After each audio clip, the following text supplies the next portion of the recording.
Hello.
Hello, Professor, everyone. Good evening. How are you today? Good. How are you? I'm okay. Got sick and worry about my sister. She in Ukraine and Kiev right now. We thinking how to get her out here. And it's really bad situation right now. The bomb around houses almost she can't get out anywhere. Yeah, I follow the news couple hours, so I'm very sad about the situation of the Ukraine. Yeah, it's really sad. Even we have Telegram group, where is every Ukrainian people, president, updates, all sirens. I follow all the time on the phone and just check it out. And my parents crying. I don't know what to do.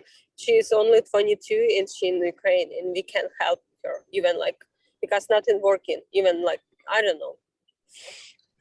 I know. I feel you because we have the same situation of the Ukraine in our country. I 100% feel you. I know. I have pain like you, so we don't have any. Uh, uh, what should we do? Just we watch or follow the news, sad, crying. The same situation of you. Yeah, I remember. Yeah. Yeah. I hope your family isn't crying. Be safe. Thank you. We hope every day.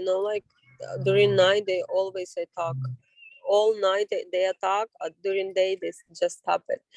And people get tired, scary, too much nervous all the time. On depression, it's really hard.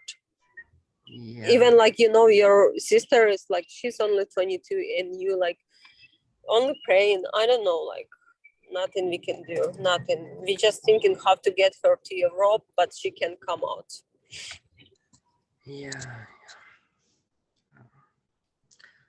So. Hey, you guys. Yeah, I was just hearing. I'll say more when everybody's here, but I know really scary and difficult time for so many people at ARC and all over the world. So.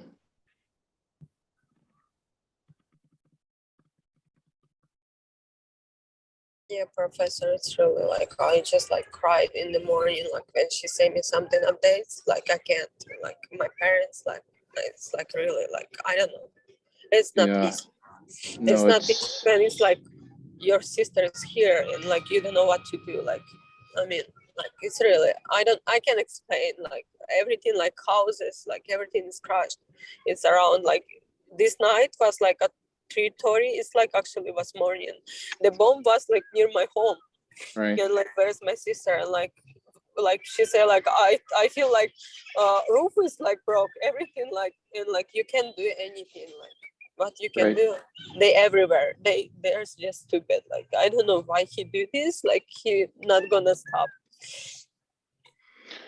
Yeah, it's and I think like Rahimi was saying, unfortunately, I forget if it was Rahimi or Zabi, but so many of our Afghan students, our Iraqi students, our Syrian students, you guys, we all know that war is just violence like this is, there's no, it's awful, right? There's no, it's evil, it's horrible. There's no words. You know, we've talked about language and translation a lot already this class, but sometimes language, there's no language, no words in any language, you know.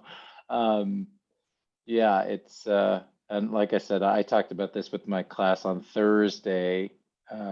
So when we have everybody here, I'll just say something too, but please, of course, you all know how much You know, I care. Professor, believe me, I couldn't do anything. Like, I'm with my parents all the time because they are stressful too much. Like, Of course. imagine like your daughter like somewhere and like you can't like do anything. They are like like my parents actually in sick condition. They're not feel like healthy, and like Of course. I mean, like it's too much stress. I like even like I have to do something. Like I couldn't like think about anything. Like just like all the time, like on the phone, she say like something like, "Or I just watching," because like every moment can be happen something. Yep. Yep.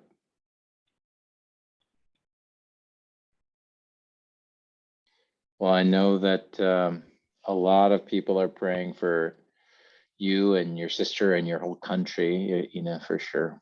For sure. Thank you. We do It's too too. much.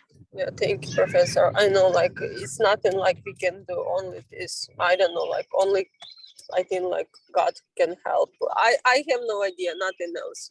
Nothing else. Even like you could send money, how she couldn't receive. Even like you, Right. what you can do, like she nothing working. Bridges crash it. They occupy everywhere. Like she can, like not only she, actually two of my cousins, they get like my brother, my dad's brother's son. He went to the work, and like they just got him and they say like you have to work for army, and like he didn't back home, and it's almost been like 4 days. Right. They didn't see him, like I mean. Yeah, Very hard. it is very, very difficult to say the least, obviously. And I'm yeah. I know it's just been a long few years, you guys. I feel like I got sick this week too. I wasn't able to go to the lab yesterday. I'm sitting down for class, you know, I'm not standing up, so I'll do my best to be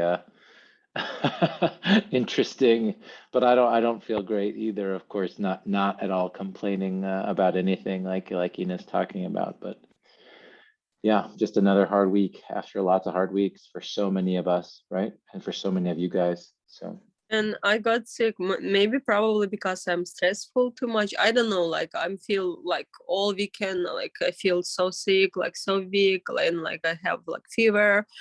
I don't know, just like yeah, what we can do, nothing. I don't know. I'll just say I'll get started here in a moment, but just saying hello to everybody. Liz is here, Zabi's here, Draga and Rahimi, you guys were here. Hi, Marcia and Quinn, Asha and Gus, Vincent, Lasana, Manisha, Sadaf, Parisa, Fauzia. Hi, you guys. Sadaf says hi in the chat. Hi, Sadaf. Hi, Professor. How are you doing? Hey, Gus. I'm okay. Yeah, I'm okay. Like you maybe heard a little bit of what Ina was saying. There's for so many Yeah, of our ARC students, it's a really scary time right now. yes, I could tell something, Professor Jeff. I feel related with what's happening in Ukraine because I'm from El Salvador, and then we live before in like a 1980s, 90s. we live a civil war in my country, and I Yeah. can, for me, it's sad see those kids crying. Really, I related because when I was a kid, I lived that kind of stuff in my country, and then I feel that um, scary moment they are living in there, but I never thought that's going to happen in 22nd century. That is crazy, and Yeah. we are paying the price because the gas is getting expensive, the life is getting expensive, groceries, and that's affected everybody in all the world, not only Ukraine and Russia, whatever. It's everybody, and I can say it's sad. It's sad. I remember being in crossfire between the army and the guerrilla. Is sad. Is Yeah. I I feel like is kind of scary. Scary Yeah. moment we are living right now. Yes. I'm sorry, Ina, hearing about your family. I hope so. They're going to be good. Thank Thanks, you. Gus. Thank Yeah, you. and I'll say the same thing here before we get started. This is sort of like I said on Thursday after the war started. I know whether you're here in the room, the Zoom room, with me, or you're watching on the recording. I know for again, so many of our students at ARC know how horrible war and violence is. So many people in our classes have lost family members or worried about family members or are worrying about their family members. But of course, if you're from the Ukraine or you have people you love still in the Ukraine, just please know, I don't know, of course, what you're living through right now, but I care about you all so much. We're only in week 7, but I think you all know by now, hopefully I love this work, but I love mostly to do my job because I love to help you all. I mean, that's why I do this, right? Like I care way more about you as people than about the structure of narrative essays. And anything that you all need, any way that I can help, even if it's just you need someone to talk to, or of course, if you need extra time or if you need extra help with an assignment or something like that, your safety, your stability, your well-being is so much more important than this class.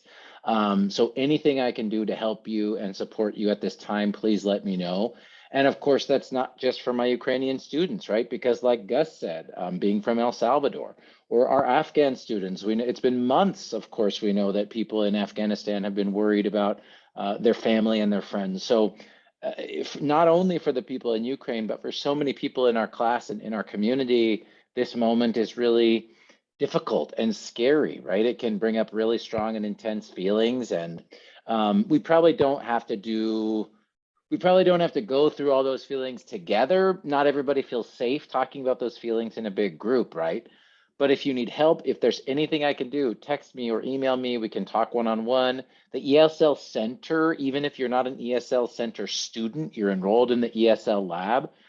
We're having speaking hours available, basically, where you can just come and talk to anybody, whether you're from Ukraine, Afghanistan, El Salvador, it doesn't matter, right? Just to say, I'm scared, I don't know what to do, right? Because yeah, it's been, like Gus was saying, we don't know what's gonna happen, right? Of Yeah, course, we don't know what's gonna happen for the whole world. And like Ina was saying, we don't know, some people don't know what's gonna happen with their sister. Or again, if people in Ukraine, I've talked to students this semester already, worried about their family in Afghanistan. So I know I have so much respect for all of you to be here and take these classes, to work for your goals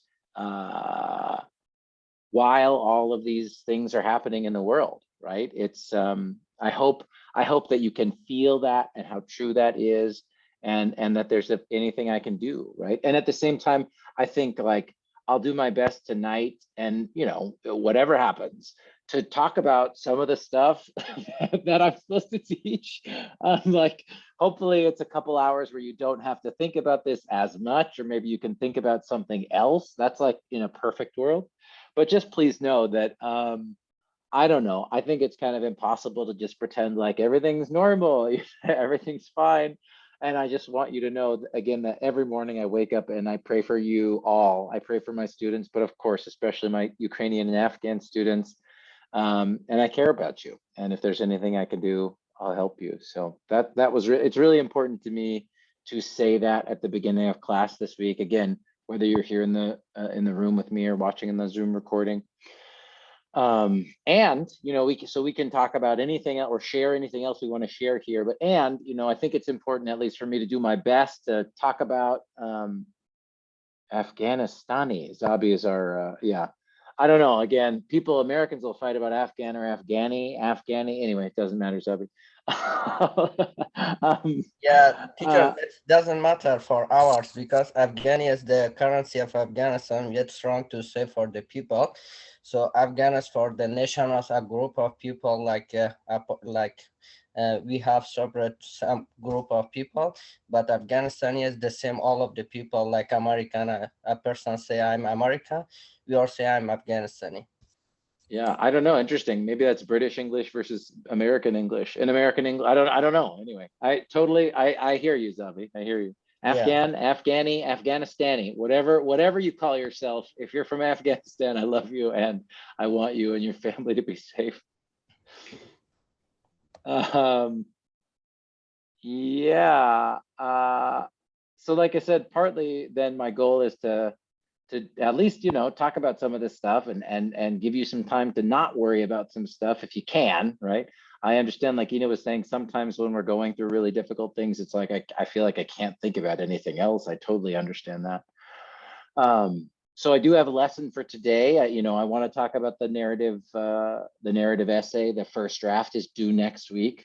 But before we do that, before I get into my lesson, anybody else have anything to say about this topic? Anything you need or anything at all? I just want to make sure I give you guys a little time just in case. I have a question in general, and maybe it's I don't know how to say in English, tonta, but I have a son who is 19, and I would like to know if there is a possibility, if there is a war with this country, the government can take the boys? No.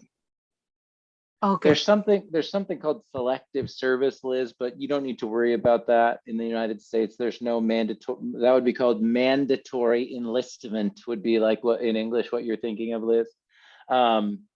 Yeah, so the short answer is no. The short answer is no. Okay, thanks. That's my worry.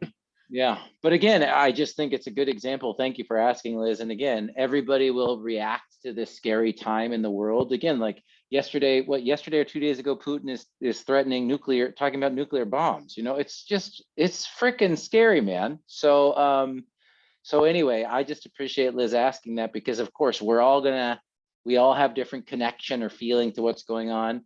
So yeah, don't as much as you can, Liz, try not to worry about that. You in my opinion, you don't need to worry about that at all. Yeah.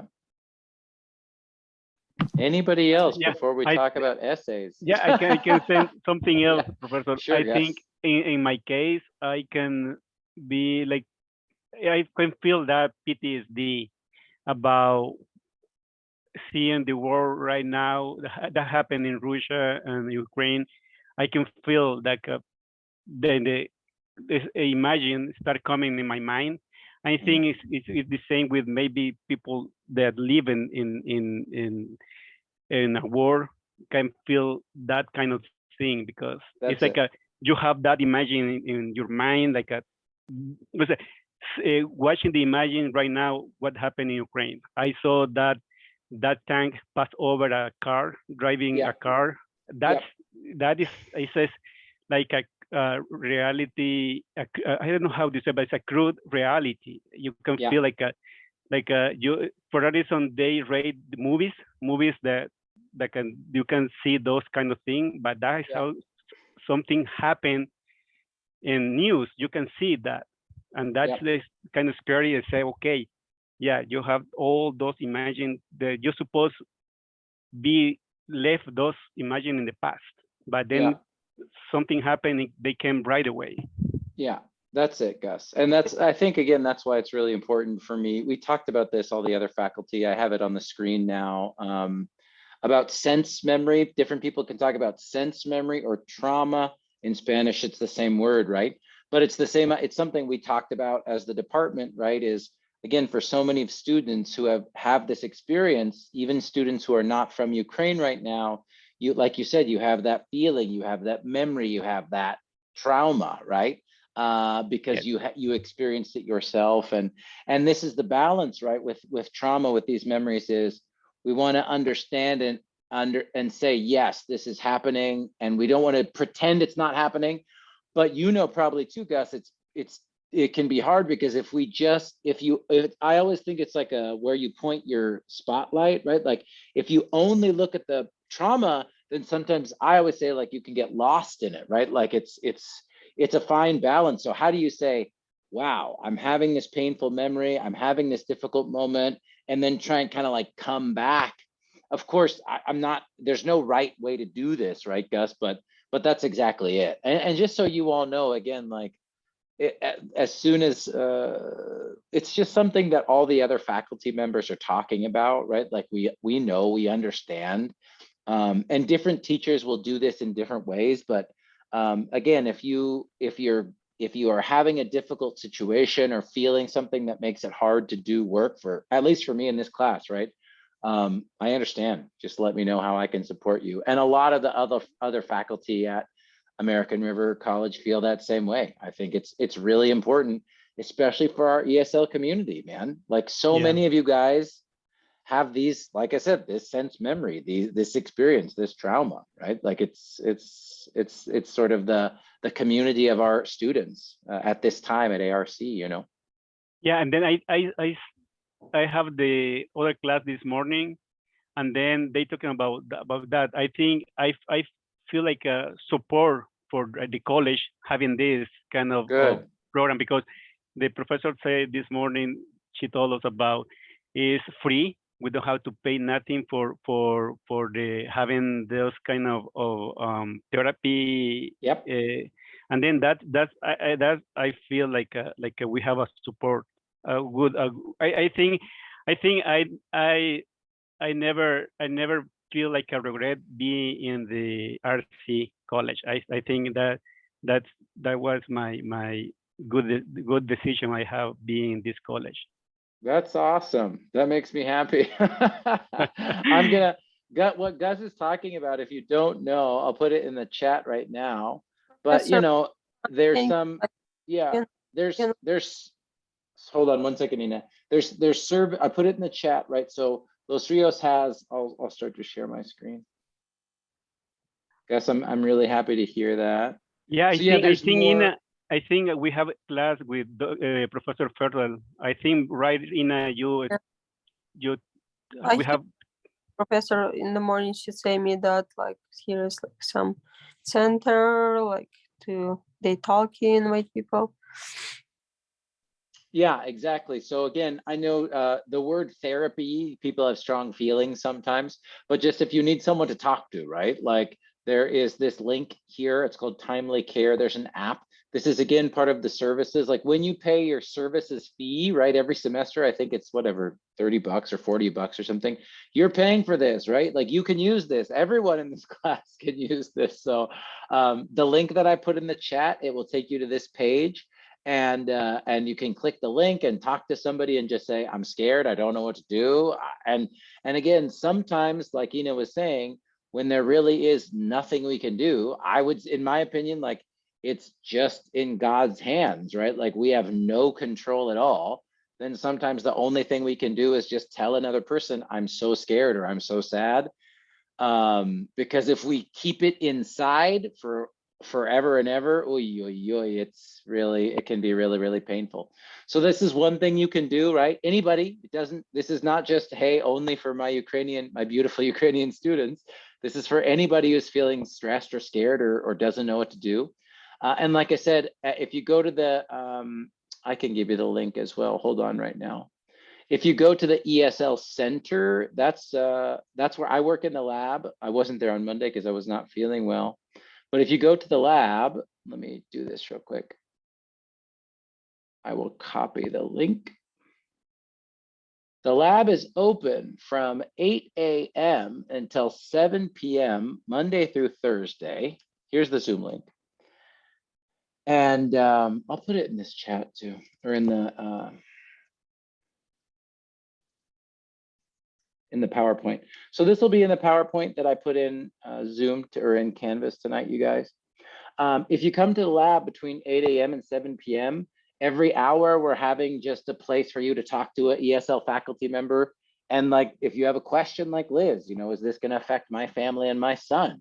Or if you have a question about grades or assignments or something, you can come ask those questions, okay? So again, the lab is open from Monday through Thursday, 8 a.m. to 7 p.m. And then Friday, it's half a day from 8 a.m. to 12:30 p.m.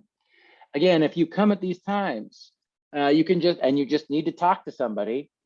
There'll be someone there, a full-time faculty member for you to talk to if you need anything just about life or about ARC or anything. So that's some of the things that we're doing to try and make sure we support all of you guys, right? Because I know 2 years of pandemic and now Putin invades Ukraine and is talking about nuclear bombs. It's just like, what is going on in the world, man? Like, what is going on?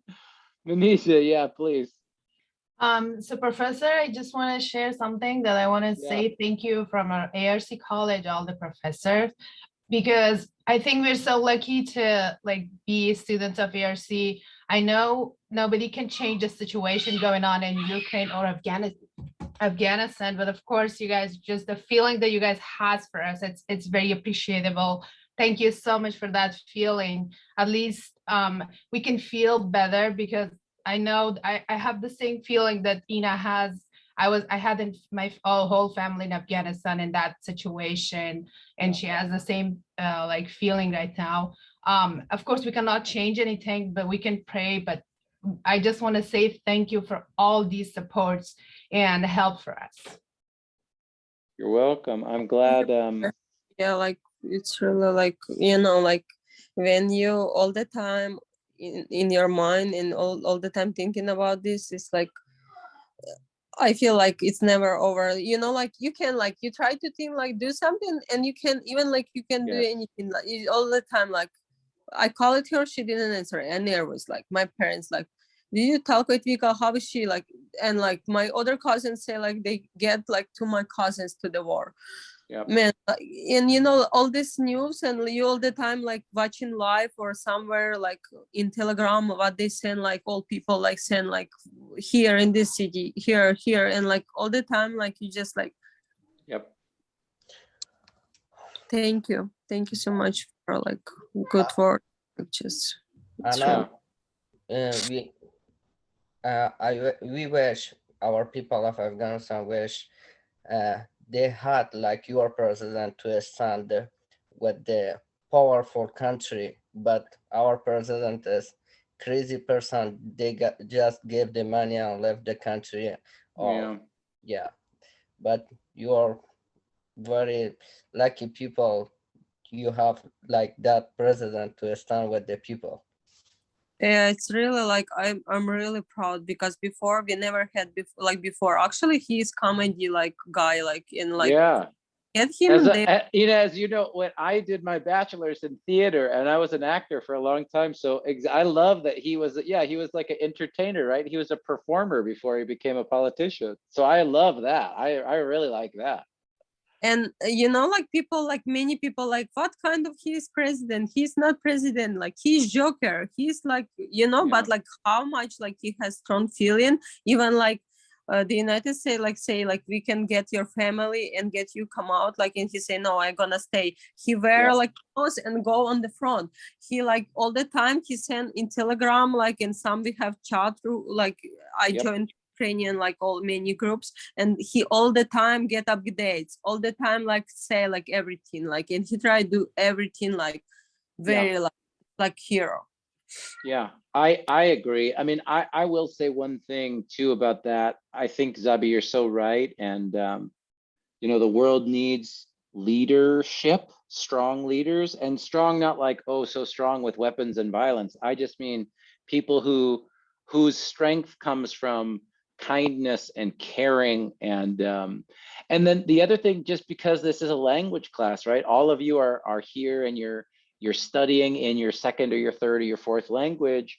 You know, I think it's a big, I think that the skill of being able to communicate really clearly and beautifully and inspire people is really important. And I think that's a big thing. Like when you talk about Zelensky being, you know, used to be a joker, used to be a performer, whatever, what you see, the way he speaks now, right? You can, it's really powerful. And I think that's why, again, I do this job because I care about all of you and I want to help you in your goals.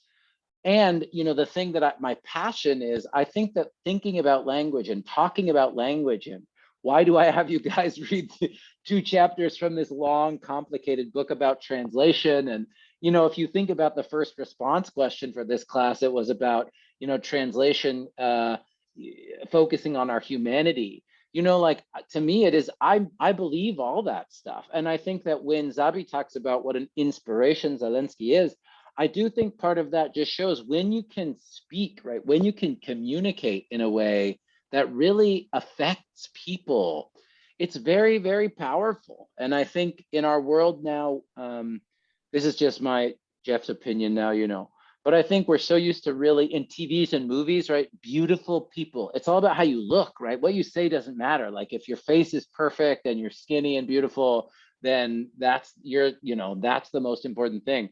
But I just think, and that, I'm not saying Zelensky is an ugly dude, right? I'm just saying why he's so, his symbol, what he's doing for the world is so important is because of how he's able to communicate and make people feel. And then of course his actions, right? His actions, like you were saying, you know, to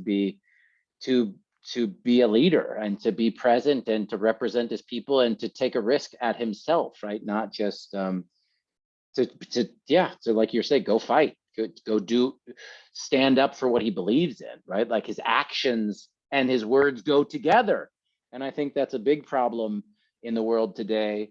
Too many people talk, and or if they do talk, their actions don't go together with their words. You know what I'm saying? But I glad like even like all world, like Europe, like many countries, like they just like trying to help Ukraine, and they signed yesterday documents that like we join to Europe, like we like be part of Europe. Yeah. So like that's like, but like even this not scary. And like yesterday, right, at the night they like attacked like hospital of kids. Ahmadiyat is like only kids like here. I know. Killed 6 or 7 kids. Then like many was like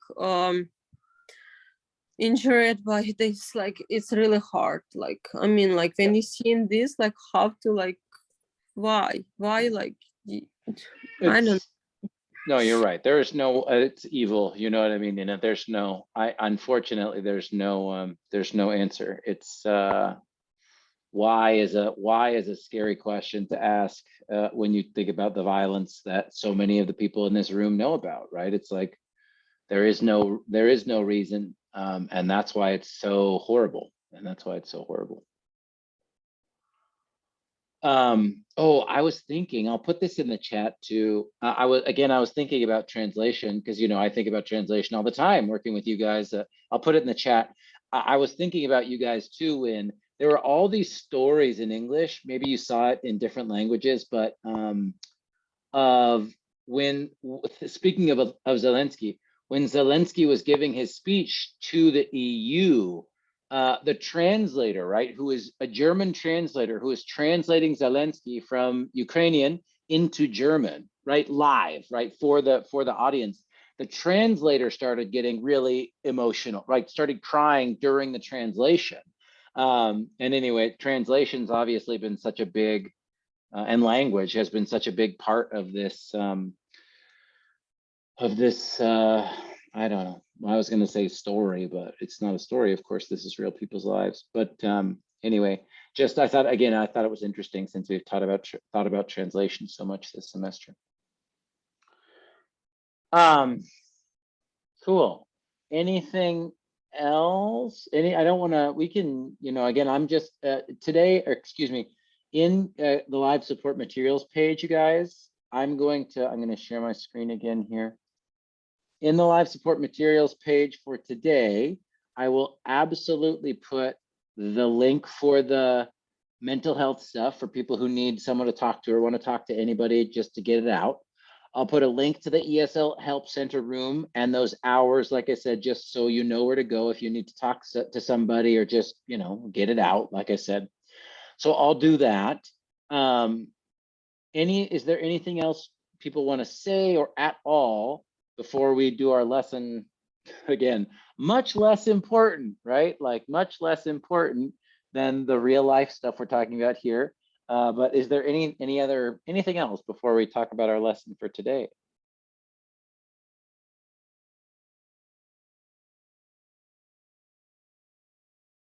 Cool. Professor? Yeah. I don't know if you got my email, but unfortunately I couldn't do lesson 12.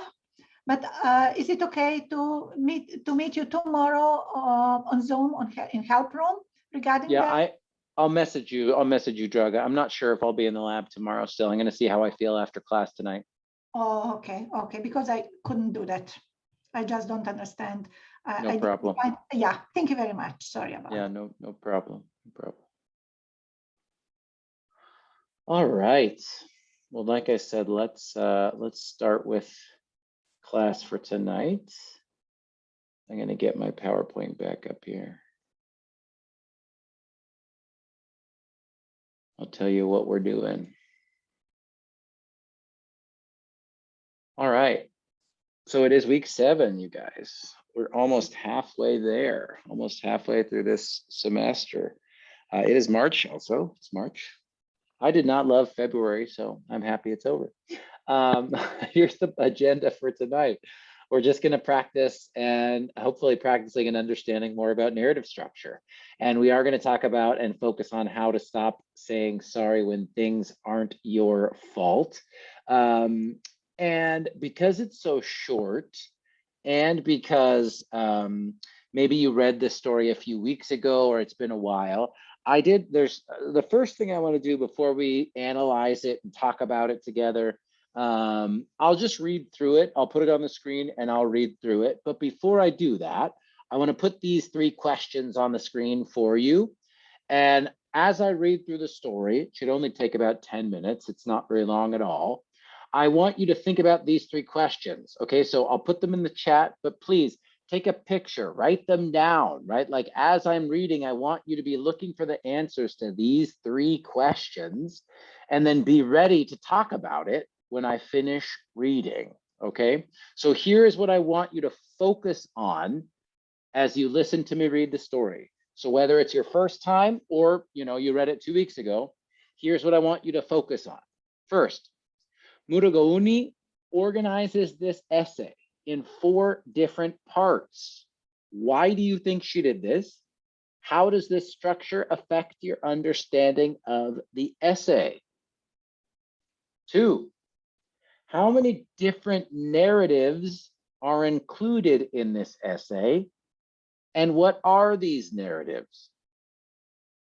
3, from the title, the reader knows that Murugauni is trying to stop saying sorry, but why is this goal important to her? Be specific. This would be like Drago was asking about lesson 12, the response question. This is a type of response question, right? So we know that she's trying to stop saying sorry, but why is this important to her, right? Why does this matter? Be specific. So I'm going to put it up on the screen, but if you've got your paper book, it starts on page 157. Okay, so you can follow along in your paper book.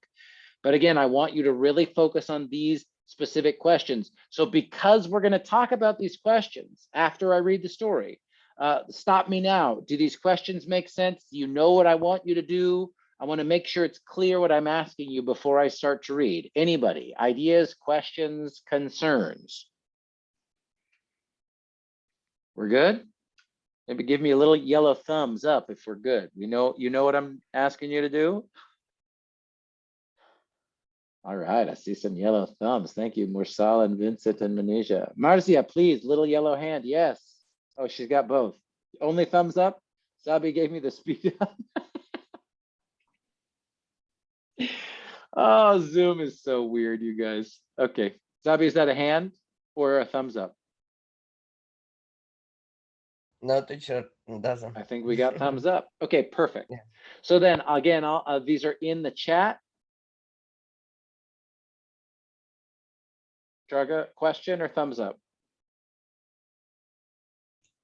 Thumb up. Okay, perfect. All right, so we're starting on page 157, and then you know what I'm going to make you do. I'm going to make you talk about those 3 questions I gave you. All right, here we go. How to stop saying sorry when things aren't your fault by Kamna Mudagouni. A month ago, my mother told me she wanted to move back to India before she got too old. It wasn't the first time she'd raised the idea, but this time she seemed serious, like she was letting me know it will happen. My parents are the only family I have in Australia, apart from my partner. When pressed why, she said she and my father didn't want to have no one around when they were in their old age. It was as if she was saying having me was not enough. I knew that it wasn't my fault. I knew I was enough. I knew her feelings of loneliness were more about the remnants of a life of migration and distance than they were about me, or any way in which I'd failed to make her feel. But I looked at her and I said, I was sorry. I've been trying to let go of saying sorry. I apologize to my parents, to my partner, to my friends, to colleagues, and even to strangers. Most of the time, it's for things I cannot control, let alone be responsible for. From my manic searching on the internet, the habit of constantly saying sorry is not a trait of any diagnosable condition or any sign of any obvious sociopathic tendencies, but it is, from my personal experience, a problem. My partner was diagnosed with a chronic illness 2 years ago. He has an autoimmune disease that has meant countless visits to the hospital, dragging periods of pain and discomfort, and a big shift in the way we live.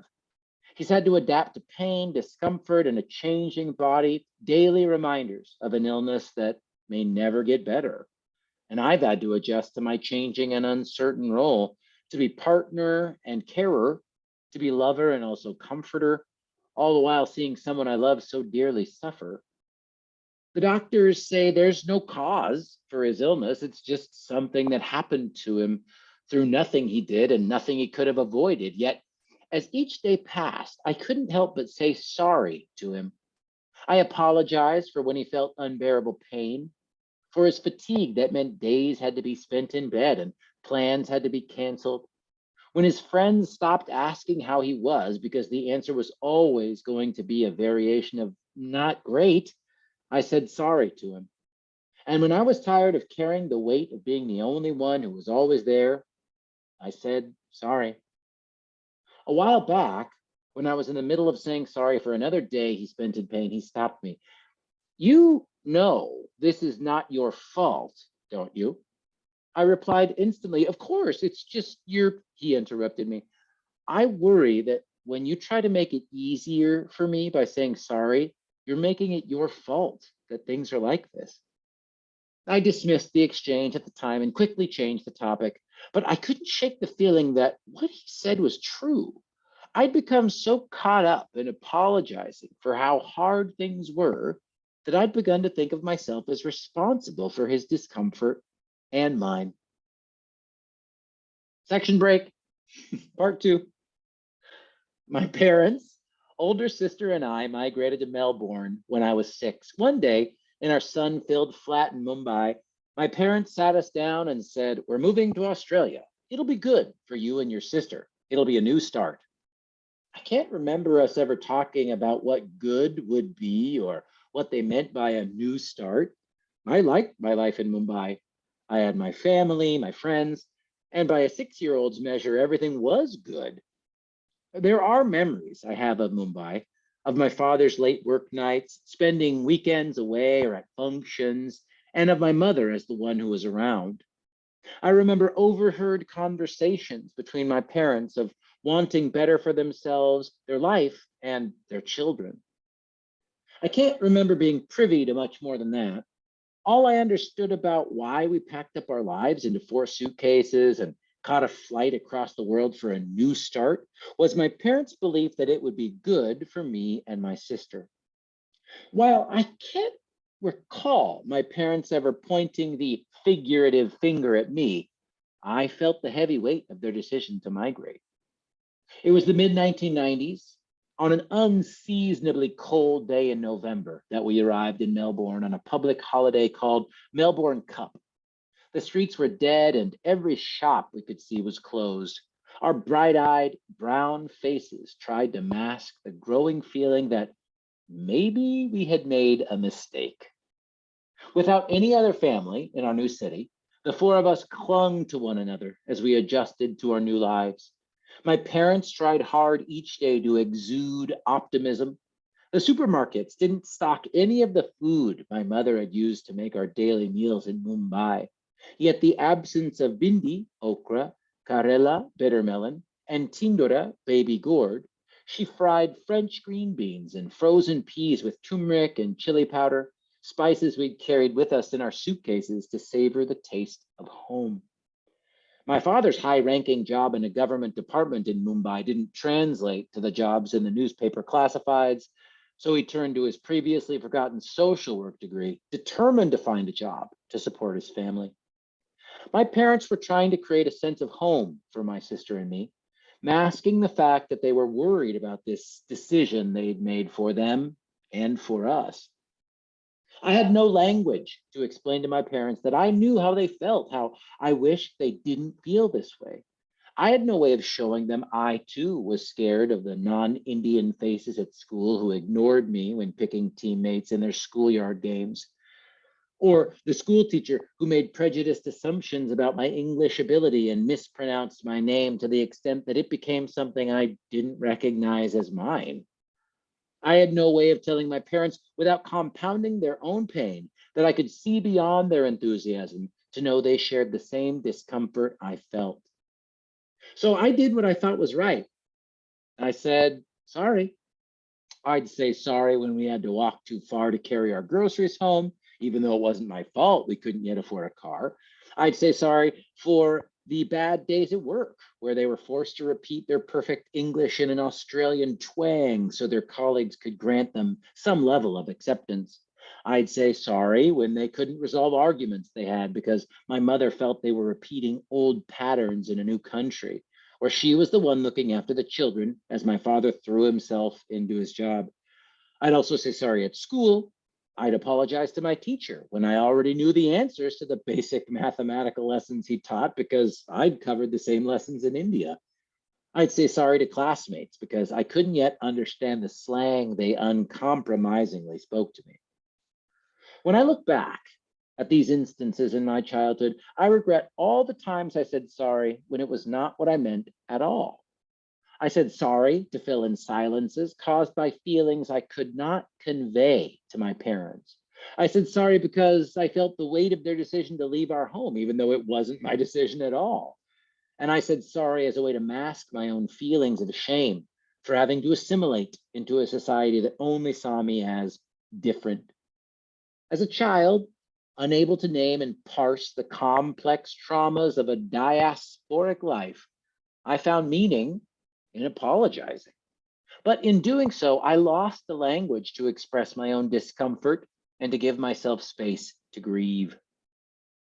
While immigrating and caring for a loved one who has a chronic illness seem like 2 entirely different things, they both are processes in which I lost control and had to adapt to traumatic change. Unknowingly, I'd carried apologizing, the crutch I had used as a child to survive migration, into adulthood. It was the crutch I was leaning on as I cared for my partner rather than confronting my own sorrow. Section 3, section break. What's the word for sorry in Hindi? my partner asked me recently. He started learning Hindi about 5 years ago.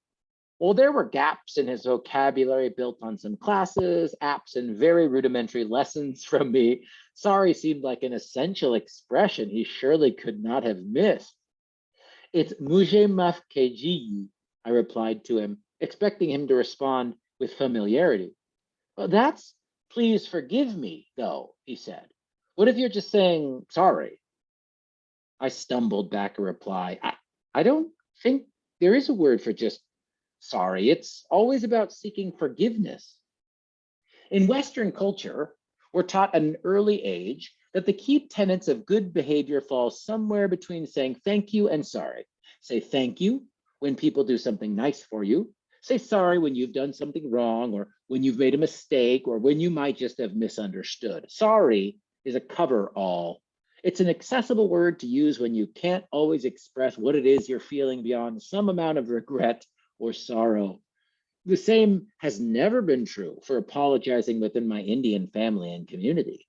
Sorry is not an expression to cover the full ambit of situations that fill you with awkwardness or casual missteps or pain felt by others. In its Hindi evocation, apologizing is a deliberate and conscious act accompanied by some form of personal reckoning. When I left India, I was relatively fluent in Hindi. Though I never had the chance to properly learn it in a classroom, I have held it tightly. I feared that letting go of my ever shrinking recollection of phrases would somehow mean letting go of my heritage and how I understood the world. Now, the fewer occasions I get to speak in Hindi fall into the transactional interactions I have with my parents, my partner, and the uncle at the grocery store from whom I buy my aged basmati rice and imported frozen bindi. I don't use Hindi to express my feelings, and so I hadn't used it to say I was sorry. Section break, last section. I have been trying to stop apologizing for things that are not my fault. When I think of all the situations when I would say sorry in English, to say mujhe maaf kijiye instead doesn't work. It doesn't work because it forces me to ask for forgiveness, something I cannot ask for or be given if I'm not responsible for the hurt. Thinking of apologizing in my home language has allowed me to understand the act of apologizing as inherently connected to asking for forgiveness. It reminds me that I do not need to blame myself for others' pain. I can empathize with it without the need to offer language to take personal responsibility. By thinking of saying sorry in Hindi first, I pause my compulsion to say sorry and instead concentrate on what I could offer. I could offer love to my partner in his struggle with his illness. I could provide empathy to my parents for their ongoing difficulties caused by a life of migration and being part of a diaspora. And perhaps I could offer my self-acceptance by refusing to apologize for myself in a Western world, by letting go of saying sorry for who I was and who I am. In the spaces I occupy now, I think of how I can survive not by apologizing, but by using language as a way to articulate these feelings as a younger version of me wasn't able to. I let go of saying sorry as a way of accepting what I can do and who I can be, and apologizing only in those moments when I truly seek forgiveness. Being myself is not one of them. Okay.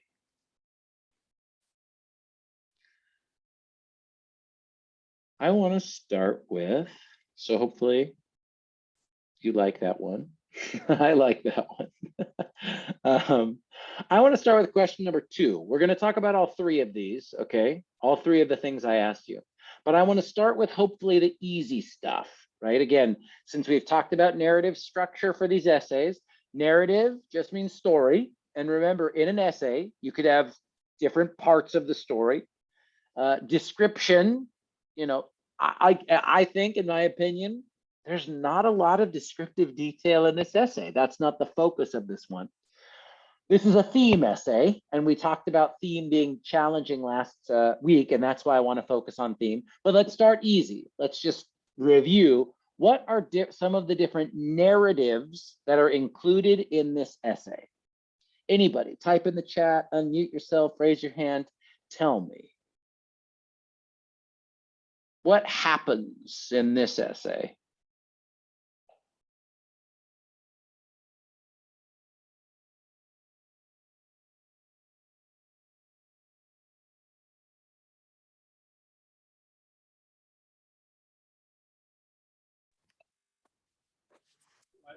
I I think the it happened in this essay is she feel like is her fault. I don't wait. I'm so sorry, Gus. I hate to interrupt students. You know that, but let's talk about feeling when we talk about theme. Let's just tell me one of the events, right? Let's stick with narratives, right? Because this is narrative. My question here is, so what's one thing that happens just in the plot story of this essay? What happens? She have to move from India to Australia. Perfect. Perfect, right? Absolutely. She moves from India to Australia with her family. And don't, you know, I do want to talk about your idea about how she felt, Gus, but first I just want to focus on narrative. Excellent. Yeah, okay, okay. But what other things happen in this essay? Manisha, please. I think the other thing that happens when he or she goes to school, it is really difficult for her to understand the slangs that her classmate or friends is using, and it's really difficult with the accent. And also, he knows how to solve the mathematic questions, but he cannot like explain, or he cannot share it because he does not know how to explain that feeling, or how to describe that. I know because I know I went to school in India in the same I did the same thing, but I don't know how to describe it here. You got it. Perfect. You got it. And again, if you have your paper book, you guys, I just want to make sure we start to make these connections between the evidence, right? How do we prove? So let's see, when Gus was saying, Manisha is exactly correct. I'll talk about that. So we get the narrative about her parents and her family moving to Australia here, right? At the beginning of section 2 on page 159, we get this part of the narrative gets introduced, right? Let's see if I can do this. We're moving to Australia. We get that sentence, right? We're moving to Australia. I can do this.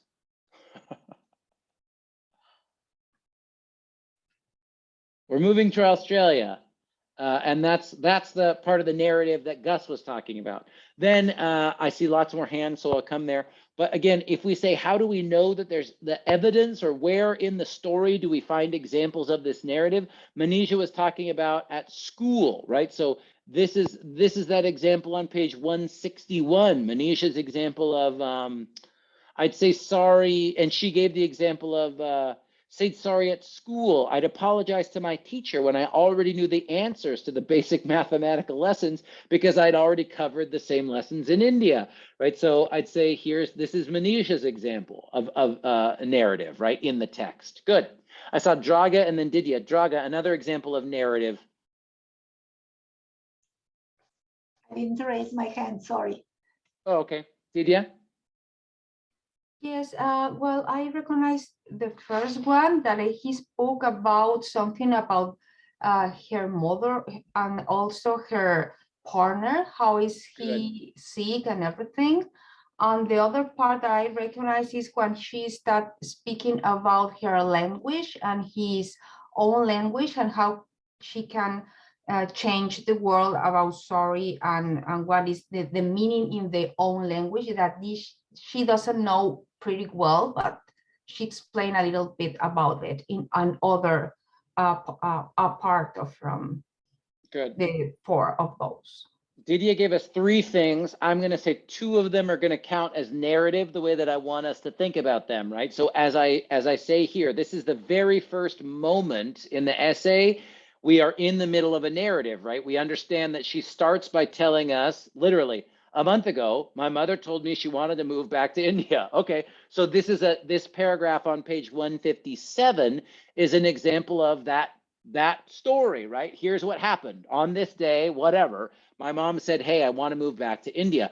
Now, then we get this other, just a few paragraphs later, right? So again, I'm thinking of Didier's question last week about, okay, if I tell the story of my wedding, where do I end the wedding, right? This is only 2 paragraphs, right? This is only maybe 1 or 2 really short paragraphs. And then I'm going to say, I'm telling you, we get the introduction, right? The beginning of another narrative, right? Which is her partner gets, and this is, again, we could say boyfriend or husband, it's not clear. Part of this is just kind of synonyms for the same thing, is diagnosed with a chronic illness. And again, how do we know? Well, that's here on page 158, right? This would be something like, I can't write very well when I'm in this document, excuse me. Let's see, maybe I can just type, yeah? Yeah.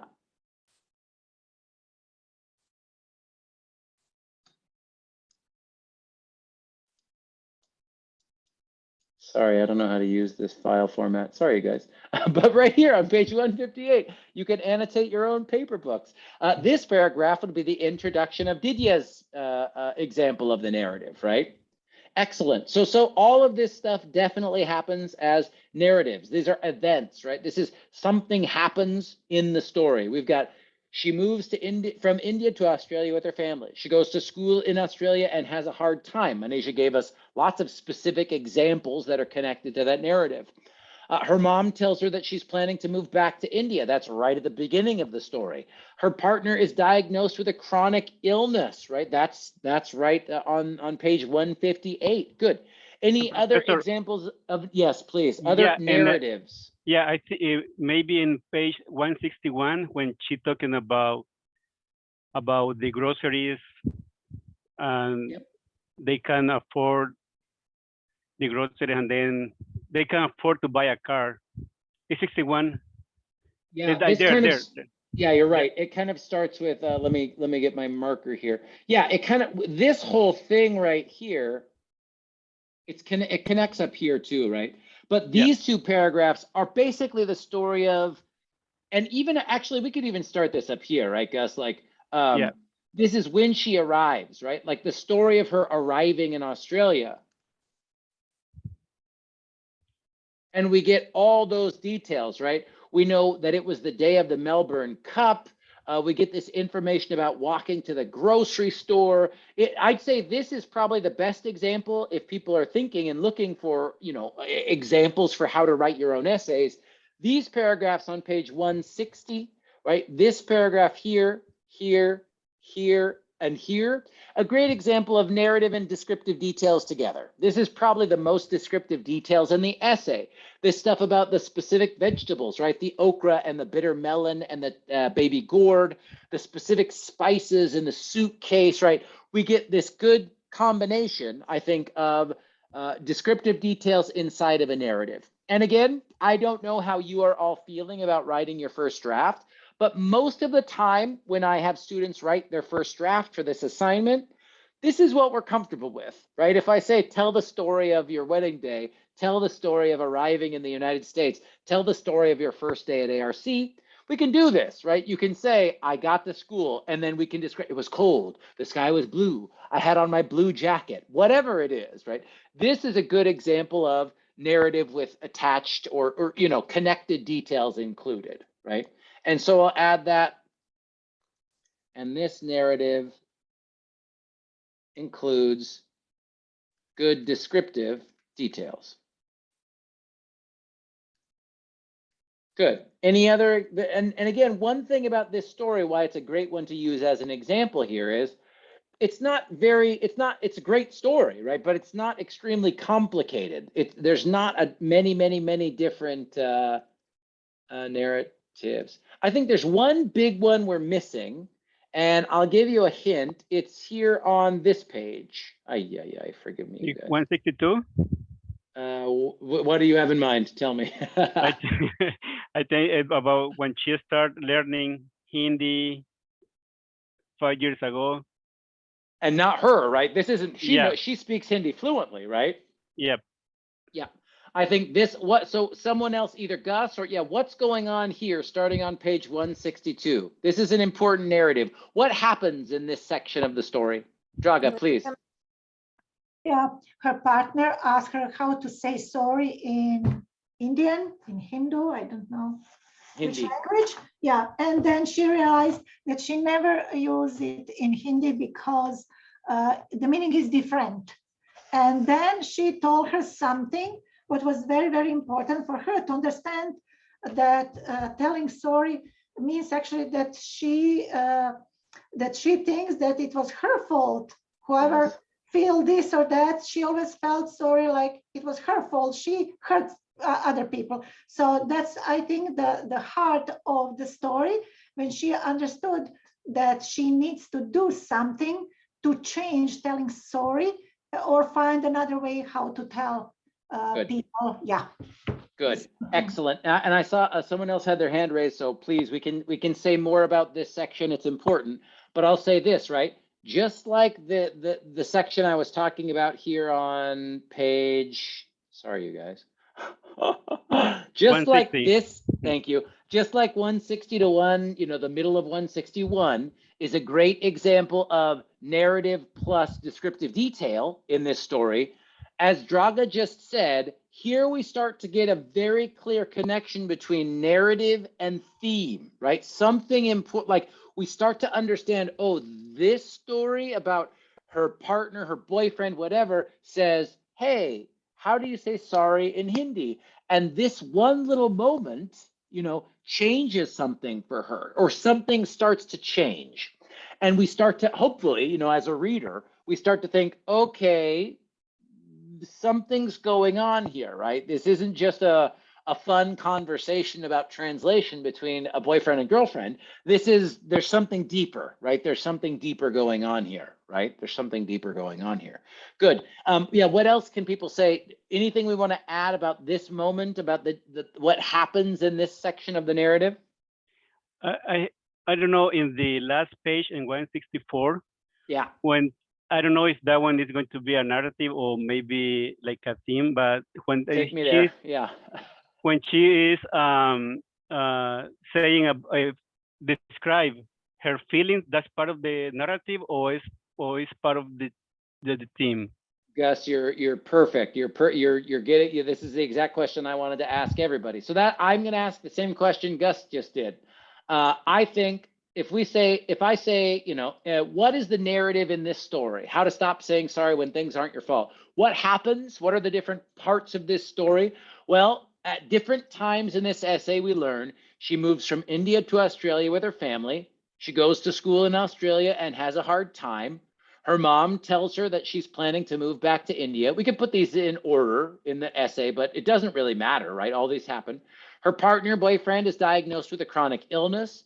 We get the story of her arriving in Australia with good details. And her partner asks her about saying sorry in Hindi, and she has this insight. So those are the narratives. My question is for you guys, at this bottom of 163 and on 164, is there any narrative at all in those paragraphs, in your opinion?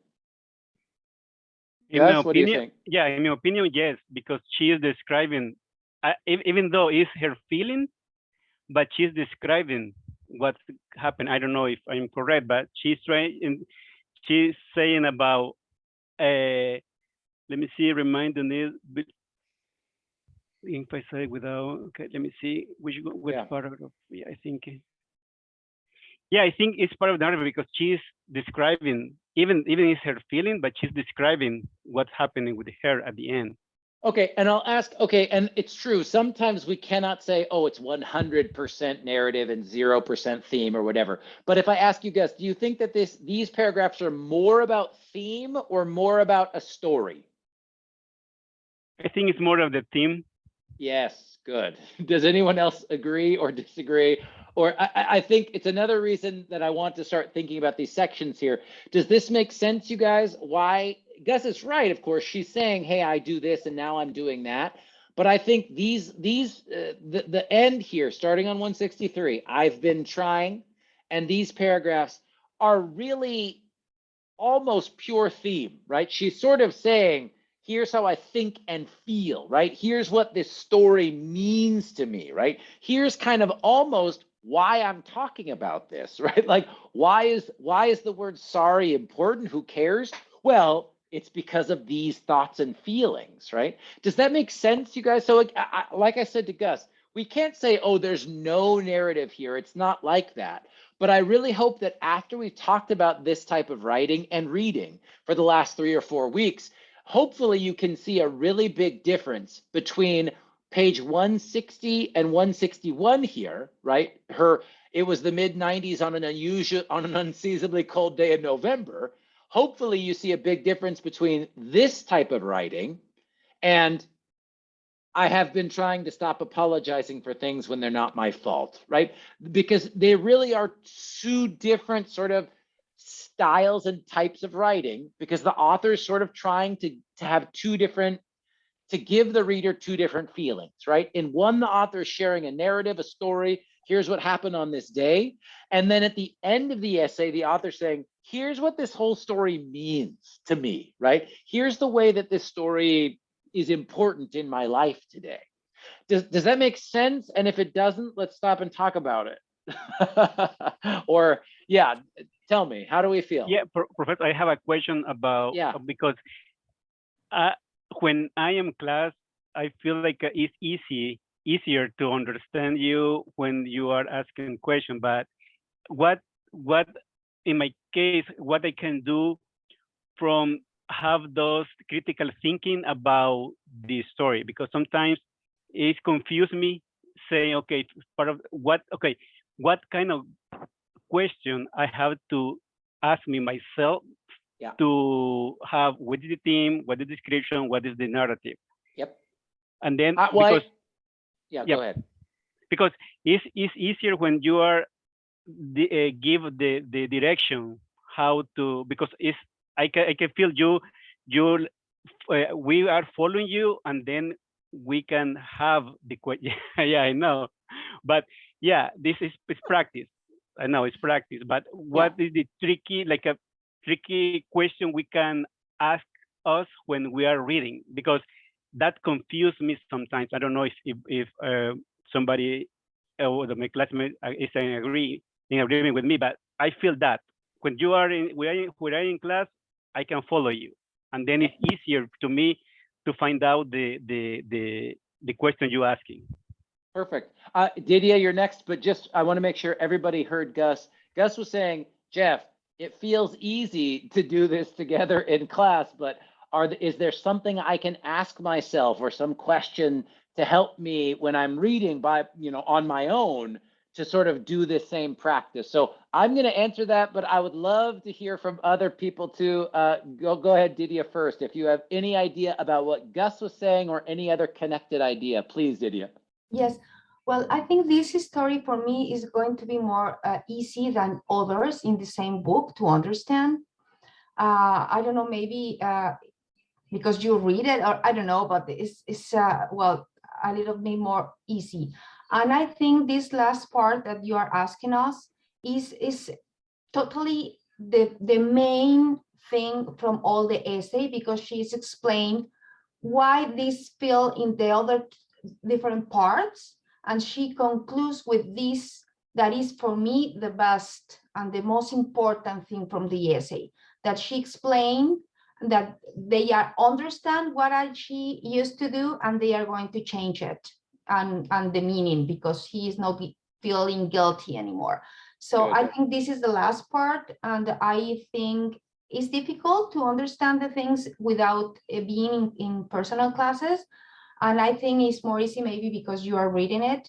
But for me, this is more understandable than the others lecture that I made in the book. Good. I love it. Gus, I did not forget your question. I promise I will answer it, but I want to keep hearing from you guys, from you all. Asha, I see your hand. And anybody else, please get in here after Asha if you want to. Please, Asha. First of all, hey, Professor. Yeah, I hope you're feeling better. It sucks to be sick, and I just wanted to reiterate, how to say "mujhe maaf kijiye." So it's Thank like you. "mujhe maaf" Thank and you. then "kijiye." You're welcome. And then I think it's more about, how she came here and then she was having a hard time fitting, and for her self worth. I do the same. I say sorry. Sometimes I see how people are going through stuff, and I just say sorry, even though it's not my fault. So I want to say that she didn't fit in. She felt inferior, and then in the end, when her partner says, "Hey, define this," and then she realizes that that she's been doing this all her past, and then now that she should try to be herself, which is hard. She doesn't. She has a hard time being herself, expressing her thoughts. So it's easier for her to say just sorry. I don't know if I'm making sense. Totally. And can I ask you, Asha, everything you Mhm. said makes sense, but can I ask you, I want to think about Didier and Gus's ideas there too. Do you feel like it was easy? So Asha sort of summarized the feeling or the main idea there, the theme. And I want to ask you, Asha, since you're a good reader, do you feel like this story was easier to understand the theme than some of the other stories like Didier said? Or do you have any questions you ask yourself to understand the main idea or theme in a story like this? So what do you think about those ideas? Because I speak Hindi, so I think as a Hindi speaker, I could relate more, and I could, feel for her, like when she said Bindi. Bindi is my favorite okra, and yeah, so I can relate, how she talks about the spices and the food she likes, so I can feel a connection. And I think, yeah, this story was easier, and as a English second language speaker, yeah, I can, yeah, I can agree with her at some points. And I Cool. do that a lot too. I say sorry a lot sometimes too. So it's weird. Asha was saying it's interesting because Asha was saying maybe it was easier, not easier, right? But not easy, but easier for her to connect with this because also speaking Hindi and having a personal connection. So but I don't think that's the case for Didier. But did anybody else feel like this essay? Thank you, Asha. Did anybody else feel like this essay was easier to understand the theme than some of the other essays? This is a really interesting question to me.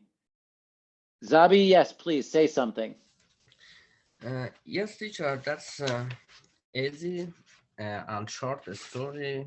We True. just, yeah, but because everybody knows for the short, it's short, everybody know the theme. But if this story is longer, but maybe something's missing, I missing or something other person is missing. But I have a question, teacher, but it's not the and the story. Uh, but it's general question about the language.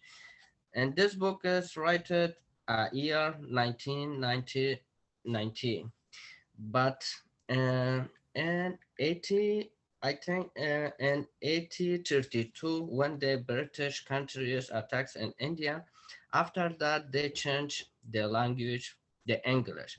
But this story is written in 1990s.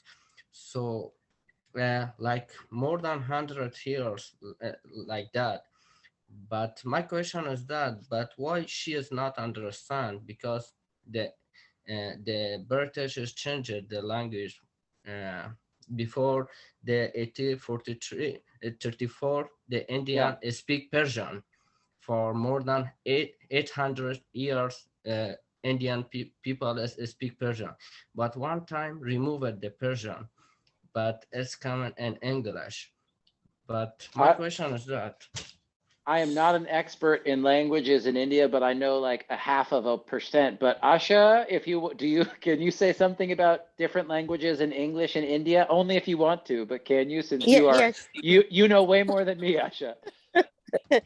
Certainly. Yeah, they have like different they are split up, like they have different unions, territories, and of course they have different languages. So there's like Bengal, they have South India, North India, and they have like what do you say, like different areas, so they have like different language in their own, like different dialects as well. So even Hindi can be split up in different types of Hindi, and there's like Gujarati, Punjabi, Pakistani, so there's different languages. And I think like certain areas like Sri Lanka, they learn English rather than Hindi, and then they have their own language, Telugu and some other ones. So it's kind of hard to say that a certain language is spoken by everybody. Yeah, they do have a variation of languages, and yeah, it would, and of course, yeah, because of territory, I think. So there's Goa, yeah, different countries. So yeah, a lot. Yeah, exactly. And so there, and you tell me, Asha, certainly there is a lot of English. There is a lot of English, but of course, English is by far not the only language, right? Yes, correct. Yeah.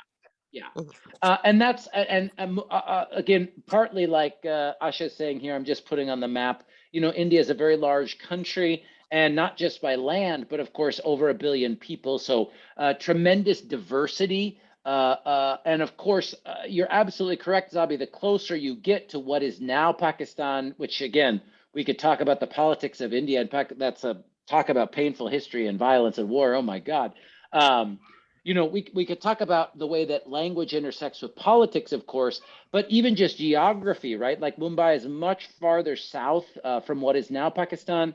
So, and the other thing to know about India in general is it's one of the most multilingual countries in the world. Oh, I'm not sharing my screen, am I?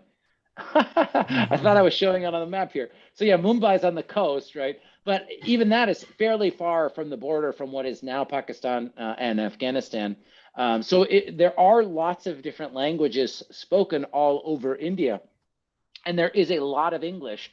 But just because there is a lot of English does not at all mean that it's the only language. And in fact, India is one of the most multilingual countries in the world.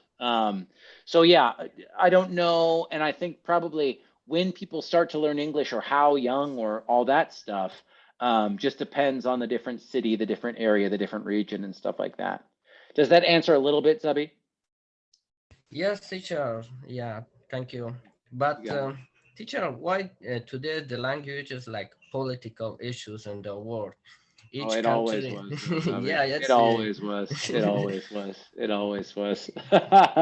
Like I said, sometimes we remember we talked about the Tower of Babel in the Bible. Of course, I know not everyone will be familiar with the Bible, but the Bible's thousands of years old, and at that time, people were writing and thinking about language. It's and again, like I said, I don't know. You know what I mean? Let's not even go there. But that's again why I think it's important to think about language as much as we do in this class. People care so deeply about their language. Okay, but I do want to go back to this idea of it was easy to understand the theme in this story, and I'm going to take it back to one of the questions I asked you, right? Which is the author organizes this essay into 4 different parts. Why do you think she did this? How does the structure affect your understanding of the essay? I'm going to suggest to you that Gus's question and that Didya's question, why this essay was a little bit easier.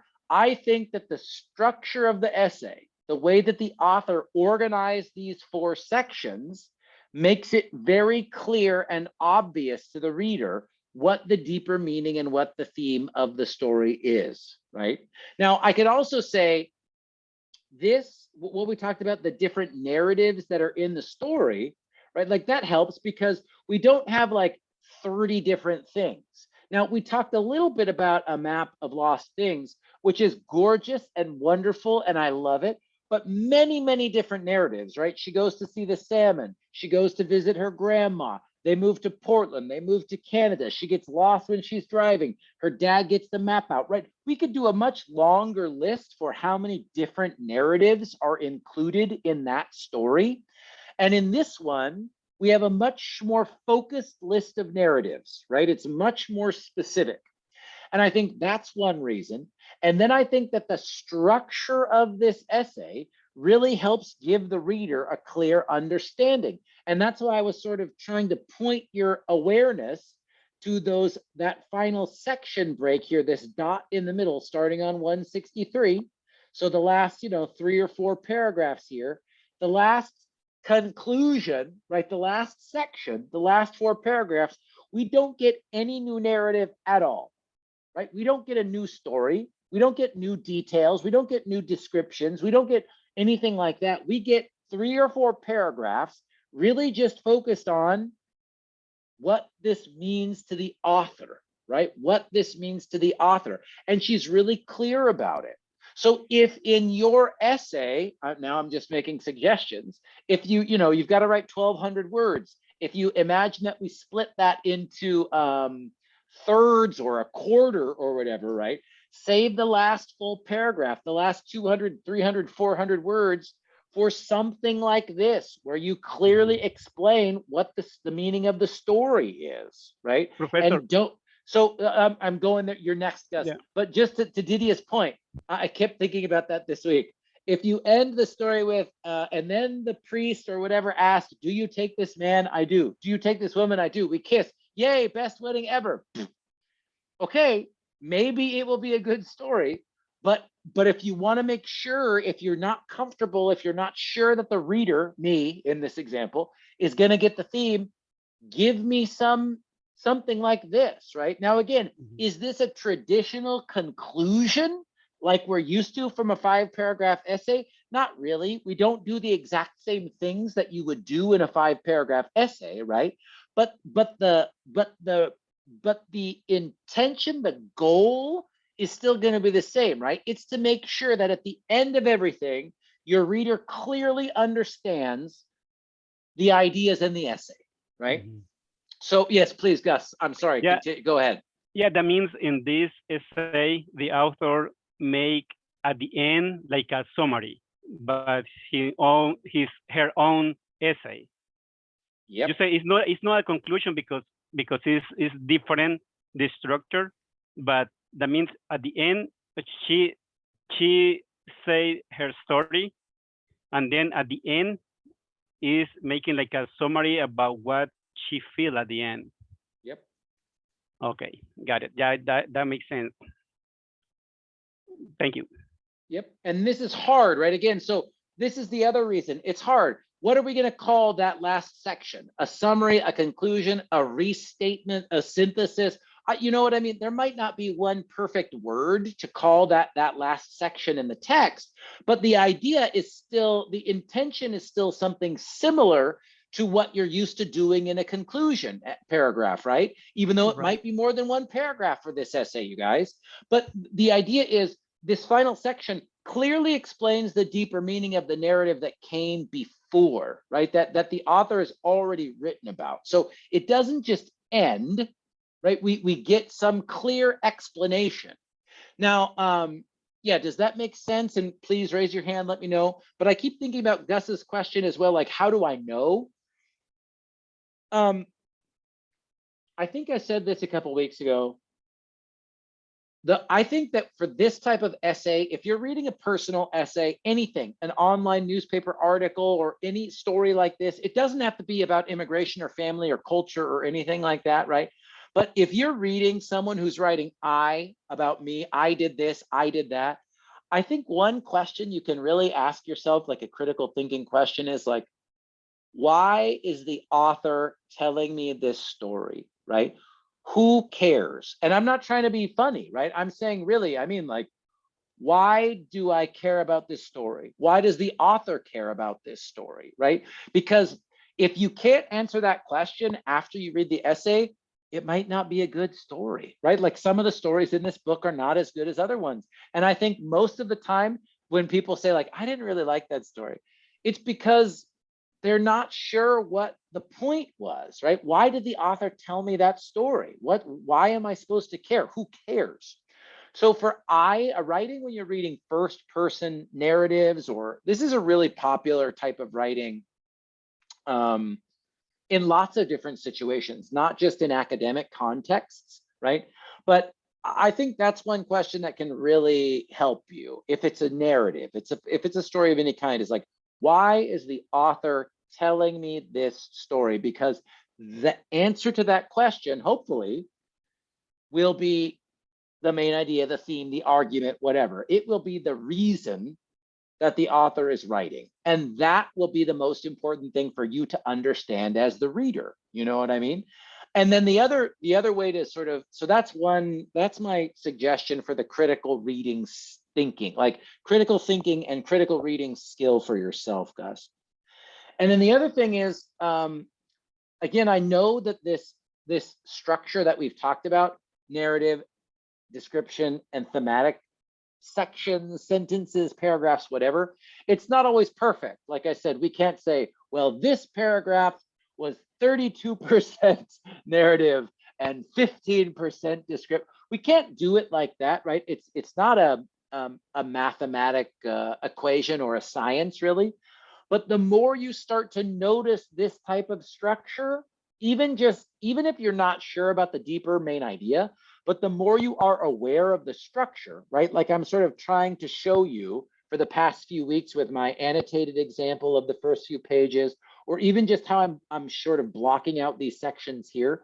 The more you become aware of the structure of the essay and how that fits into narrative, descriptive, and thematic writing, then it will just feel more comfortable for you, Gus. It really will start to feel more comfortable because, you know, it's the same thing. I always say that it's the same thing like pronunciation. Everybody knows this in pronunciation, pronouncing a new language.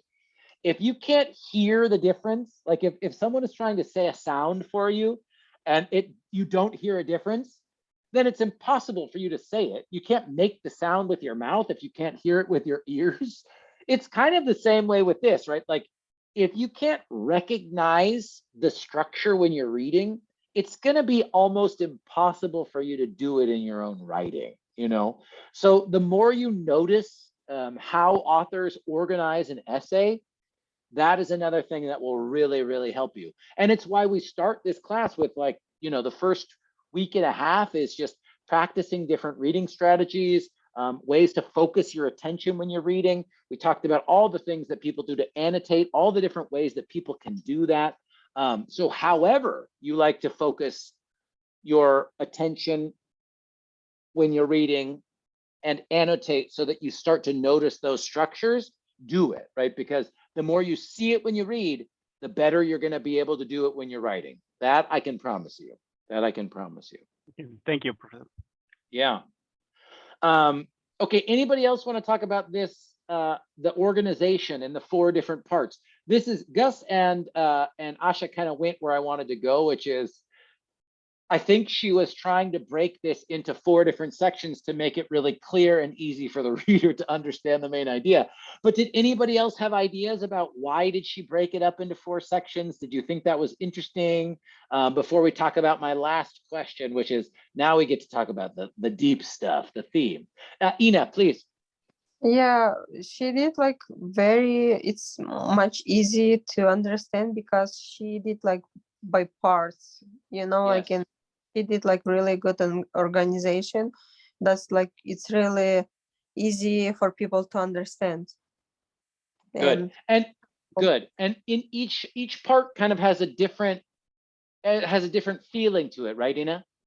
Yeah, Yeah. that's like this, like how she writes, very like interesting, and like very organization was very like helpful. Good. Excellent. Excellent. Excellent. Excellent. Yeah. And good. And it's really interesting, right? The first section, like I said, usually the theme gets introduced early in the essay, even if it's part of a narrative. The theme gets introduced early in an essay, and often the way that we do that is, oh, sorry about that. Often the way that we do that is, let me see if I can highlight this. Keywords, right? So this essay makes it kind of easy for us because ultimately, let me see if I can do this. I mean, like, it's right there in the title, right? Like, she gives us the word sorry over and over again, right? Like over and over again. I need to learn how to do this. I'm so sorry, you guys. Don't say sorry, Well, Professor. It's your thank team. you. Oh my gosh, yes. Sorry, right? But apologize. Sorry. So right away, we get these stories, we get narratives. Now I feel, Gus, you got me. We get these narratives about mom says she's going to move. My partner gets sick. But we also have these key words, sorry, apologize, right there in the title, sorry. So we get kind of a mix, right? We introduce this theme about apologizing, and in fact, it keeps coming up over and over again. But at the end of this essay, in the final section, we get a sort of no new narrative and just a deeper analysis of the word sorry, right? Just a deeper analysis of why all this stuff mattered, right? Didier, I saw your hand. Yes, the only thing that I want to say is that in the parts that she are describing the sorry, the theme is so clear, and the end she finishes with something as a conclusion, as you say. So I think it is important to put the theme so clear in every part that we are describing, because this is for me why this is the reason why I think I realize which one is the theme. Good. So I think it's so important that we describe something, and I underline a lot of sorry in old. Right. So right.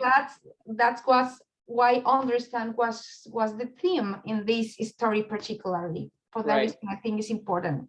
Right. Keyword, exactly right, Didier. Exactly. Words that get repeated over and over again. Or again, if you think about the map of lost things, the symbols, the salmon, the map, right? Things that get repeated over and over again. Or again, in the essays that we read last week, right? In the very difficult one about the woman who arrives from Afghanistan in Atlanta and then has to move. Winter, cold, darkness, right? We had those things repeated throughout the essay, even if it wasn't just, it wasn't a whole paragraph all about winter, but maybe the word winter came up, or it was connected or related to whatever narrative was in that paragraph. So yeah, that's absolutely correct. Draga, hand? Yes, maybe it is important to say. So in the beginning, she's just talking when she is using to say sorry from this or that reason, and then I think the story, I think the whole thing goes on different way after her boyfriend interrupted her, telling her, "I worry that when you try to make it easier for me by saying sorry, you are making it your fault, that things are like this." So it is like when a writer hit to the point of changing direction, thinking how to change it. So it is, I think it is a crucial moment for the story, for all readers to think, hey, something is going, something is supposed to be done, something has to be changed, so there is no way to go this way anymore. I think this is important maybe to pay attention about that. Yeah, I think you're right. So in this section, the narrative and theme really connect, right? Like, and we get now, again, Draga's sort of getting ready for what I want to talk about at the end, before we end class here, which is my third question. But yeah, I think you're right. And again, if you see how each section changes, right? This second section is a lot of narrative. We talked about the day they arrive in Australia, what it was like for her in school. She connects a little bit about that apologizing, but it's mostly narrative in this second section, right? Then we get kind of a blend. We have a narrative. Oh, my boyfriend says, "Why do you always say sorry so much?" or whatever. And then it starts to shift, right? The deeper meaning of the story starts to come out. And by the end, in the fourth section, it's all about that deeper theme, right? And that's what I want to make sure we have time. I want to make sure we talk about that too. So I totally agree, Draga. I totally agree. There is a kind of clear flow in the organization that helps you, the reader. I think like Didier was saying, it's like, oh yeah, I know what she's saying. I know what the theme is. I know what I get it. I know what this story is, why she cares about this story. I think, please. I think the other thing and the third question is in page 64, 164, when she say when they say sorry because they allow to say sorry for everything, and that's I think is part of the culture of I think in my country the same is that we have that culture to say sorry even even is not your fault. Yeah, Like you say, Professor, sorry, but it's not your fault. I did. Yeah, I think it's part of that meaning. They saying, okay, yeah, it's no. She's trying to realize why she says sorry always. I think it's part of the culture at the end. Good. Good. So I'm just sort of taking notes here. In section 1, it was like introduce the 2 most important narratives, right? The narratives are mom's, it's kind of immigration. Basically, mom leaving, it's kind of like immigration. Immigration is the deeper meaning for her mom saying, I'm going back to India, right? So, and her partner gets sick and then introduces the keywords of sorry and apologize. In section 2, lots of narrative, right? Arriving in Australia, challenges, etc. Section 3, like Drago was saying, we get key moments or narrative when partner talks about Hindi sorry versus English sorry. Author starts to change, right? Section 4, deep reflection about theme and change, right? So, I mean, this is just sort of me taking quick notes on what we're all saying here. But if we're thinking about, so in the first slide here, let me delete this. I'm sort of trying to explain what the organization is doing, right? Why did she organize it the way she did? That's what this slide is about, you guys. And then this slide is me trying to make it clear, what is she doing, right? Like, what is her intention in each of these sections?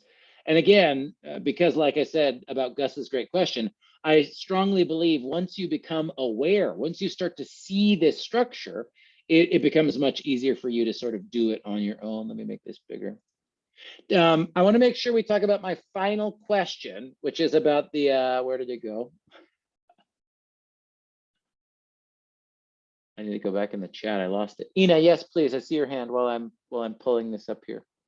I think it's from before. It was before. I not. Please. It was before. Oh, It's I not- see. I see. Old hand. Got it. Sorry. No problem at all. Anybody else then, though, have questions or ideas about the structure before we finish up by talking about the theme? Because Draga's right. Section 3, we get a big turn, and now we get to talk about my suggestion for Gus, which is why. Who cares? What's the meaning? Who cares? Anything else about structure? Didier, I'll ask you, does that help? I hope that this helps answer your question. Why is this one a little bit easier to understand? Does that make a little more sense about why this story is a little easier to understand? Partly it's the structure, I think. Yes, it's how is right, and also, well, the theme is so easy because she mentioned in all the parts.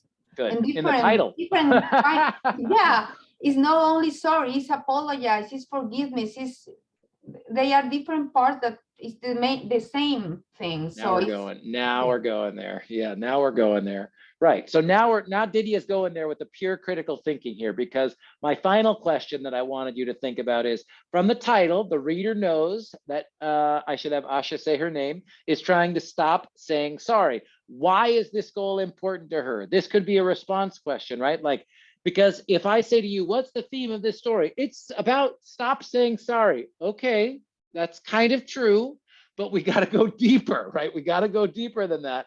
So why is this important, right? Who cares? Why is this so important for her?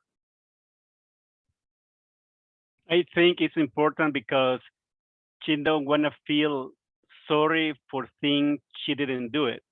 Okay. And then I think they think that's part of the, because like Draga said, at the end, she had her husband questioned her about, hey, why are you saying sorry always? It's not your fault. And then I think in that moment she felt, oh, okay, if my husband is telling me this, that means somebody else is seeing this on me, and then I'm going to change things that is not my fault. Like maybe she can, in one moment, she can feel like moving to Australia, it was her fault, but it wasn't her fault. It's only life changes. Good. Now Gus is really getting there, right? I'm going to read this because it's so short. Again, now Gus is getting there. This word of change is really important, right? I think it's very, very important, right? Why does it matter for her to stop saying sorry? I think what will happen if she changes, I think that's really important. And Gus, you're on it. You're getting there. But I'll read it just one more time and see if there are important sentences that really stand out, because she is very specific about how that change will be important, right? If I change this, what will happen? Let's look at this. And again, now I'm just sort of asking you, what sentences stand out for you here about proof about what will happen? So I've been trying to stop apologizing for things that are not my fault. When I think of all the situations when I would say sorry in English, to say "mushi maf ke jie," I'm sorry, Asha, instead doesn't work. It doesn't work because it forces me to ask for forgiveness, something I cannot ask for or be given if I'm not responsible for the hurt. Now we're getting some new key words here, right? I think that word responsible is kind of interesting and important. Thinking of apologizing in my home language has allowed me to understand the act of apologizing as inherently connected to asking for forgiveness. It reminds me that I do not need to blame myself for others' pain. I can empathize with it without the need to offer language to take personal responsibility. By thinking of saying sorry in Hindi first, I pause my compulsion to say sorry and instead concentrate on what I could offer. I could offer love to my partner in his struggle with his illness. I could provide empathy to my parents for their ongoing difficulties caused by a life of migration and being part of a diaspora. And perhaps I could offer my self-acceptance by refusing to apologize for myself in a Western world, by letting go of saying sorry for who I am and what I was. In the spaces I now occupy, I think of how I can survive not by apologizing, but by using language as a way to articulate these feelings a younger version of me wasn't able to. I let go of saying sorry as a way of accepting what I can do and who I can be, and apologizing only in those moments when I truly seek forgiveness. Being myself is not one of them. Okay, so even we could talk about the whole thing. It's just really great. I mean, it's just so clear and great. And I think we all, in one way or the other, kind of understand what this is like. Even at the very end here, let's just say, if I, again, thinking of the response, if I say, I let go of saying, let me zoom in. I let go of saying sorry as a way of accepting what I can do and who I can be, and apologizing only in those moments when I truly seek forgiveness. Being myself is not one of them. So if she can stop apologizing for things that are not her fault, what will happen? What will change for her? Just She's in going these to be sentences. happy. She's going to be happy. But why? Even more specifically, what will cause her to be happy? No, she stopped feeling guilty for all the things that happened, that she doesn't have any involved in that. The illness of the partner, she doesn't, is the guilty, and she Good. felt it. So that, Good. I think, is the point, I think. Good. Good. And if I let go of saying sorry as a way of, what's this key word right here? Can I say something, accepting. Professor? Please, Morsal, I'd love to hear from you. Tell me, please. Yes, I think the key word, it's my opinion. She explained why should I say sorry about who I am. Keep going. Like, Keep talking. I like where you're going. Keep going. yeah, like why I should be sorry from who I am. Who, if I can speak English, if I'm from India, or why should I be sorry for that? If I think it's I love it, Marcel. And that connects to Didier's idea, right? If I don't feel guilty, if I have nothing to be sorry for, then you know what I mean? Like, I don't have to apologize for myself. I can just accept myself. If I did something wrong, okay, maybe I should fix it and feel better about myself, right? But if I didn't do anything wrong, then exactly like Marcel said, there's this about who I am, my story, my narrative. There's nothing wrong, you know, with me from being from India or living in Australia or any of those things, right? And again, even in this last section, I think, again, this author does a great job of, at the end, they don't introduce new ideas, right? We still have this sorry, but we do get new words that aren't always in the essay. Acceptance, we get acceptance and responsibility, responsible, forgiveness, right? We get all these words that we understand just as a human being, right? We understand when I say I'm sorry, it can be connected to these things. Forgiveness, I feel bad, I did something wrong, I feel bad about myself, whatever. But again, she does this in a much, in a really nice way at the end here to say, well, if I can stop saying sorry all the time, maybe I won't feel like I did something wrong. Maybe I won't feel bad about myself. Maybe I won't feel guilty. Maybe I can just accept myself, right? Yeah, good. Thank you, Marcel. Draga. Yeah, Misle, I think, sorry, I think that the end is very, very important because she found a way how in different situations, instead saying sorry, to do something else, to react differently. Okay, yes. She says, I could offer love to my partner. Yes. Instead saying sorry. I could provide empathy instead saying sorry. Yes. That's what is behind. So she found her way how to be helpful, how to let people, how she understands, how she feels the way how they feel. But instead of that, she found a way how to help them on different way. And it is very, very helpful. Good. Excellent. You guys were doing, I love it. So Professor, I have a question. Yeah, please. Yeah, I have a question about if when she realized that she feel like is saying sorry all the time, that means she accept the beginning to change that is because she is aware they is saying sorry always.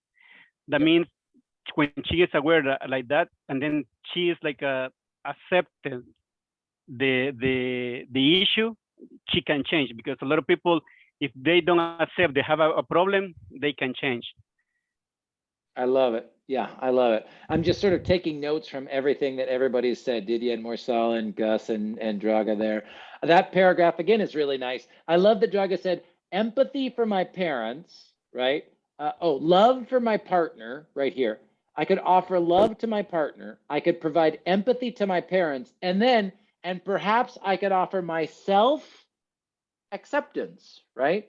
And there's this forgiveness piece that's connected as well. So the reason that I keep talking about this, you guys, is because I hope that after we've studied this for, you know, the last few weeks, if you say, okay, the theme of this story is stop saying sorry, that's good, that's fine. I'm glad that we can read the story and understand, but we want to start going deeper, right? So if she can stop saying sorry, she can change. Well, what will change?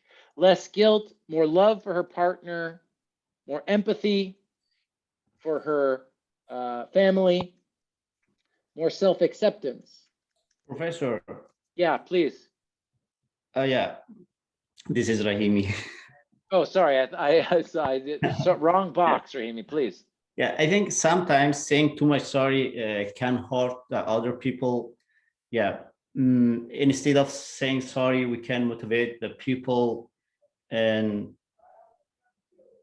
not saying too much sorry. And also, we are not responsible for what happened and what's happening, like she mentioned. Yes. So, and I see, okay, now I'm thinking about when we're talking about response, is this idea about how if you say sorry too much, right? how that affects other people. Is that something that's in the story, or is that just a connected idea that we can, is that in the story, or just an interesting idea that you think of when you read the story? I think it's connected to the story.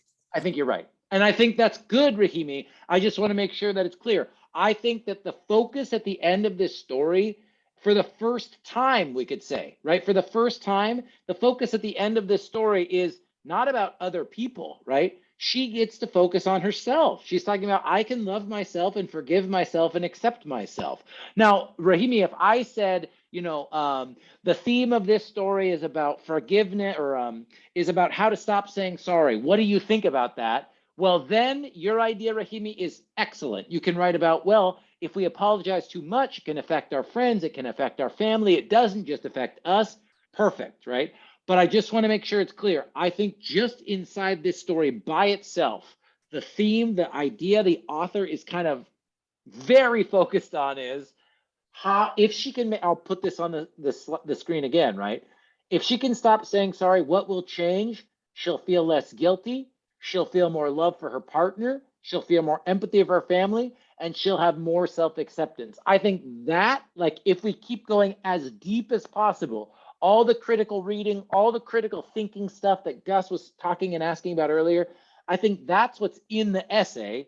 Now, Rahimi's idea is excellent, and you could write about it in another, you know, in a response to this essay, but I just want to make sure it's clear that that's a cool, interesting, connected idea, but it's not the author's thesis. Does that make sense, Rahimi? Yeah, thank you. Thank you, Yep. Professor. Yep.